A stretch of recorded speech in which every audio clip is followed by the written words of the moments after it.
আমার এই চ্যানেলের নিয়মিত দর্শক যারা আছেন সবাইকে জানাই হ্যাপি ভ্যালেন্টাইন্স ডে শুভেচ্ছা। হ্যাপি ভ্যালেন্টাইন্স ডে এটি একটি ইংরেজি বাক্য।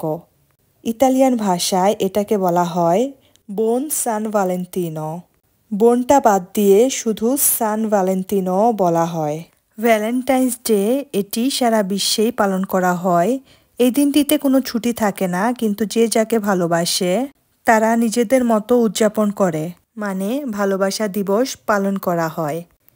এই নামটি টেরেনির খ্রিস্টান শহীদ ভ্যালেন্টাইনের সম্মানে একটি খ্রিস্টীয় উৎসবকে বোঝায়, যা আগে রোমান উৎসব লুপারকালিয়ার উপর আরোপিত হয়েছিল, যা ধারাবাহিক জনপ্রিয় ঐতিহ্যের মাধ্যমে বিশ্বের অনেক দেশে, এমনকি আগে ঐতিহ্যের বাইরেও প্রেমের একটি গুরুত্বপূর্ণ সামাজিক ও বাণিজ্যিক উদযাপনে পরিণত হয়েছে, যা কিনা এখন ভালোবাসা দিবস হিসেবে পরিচিত।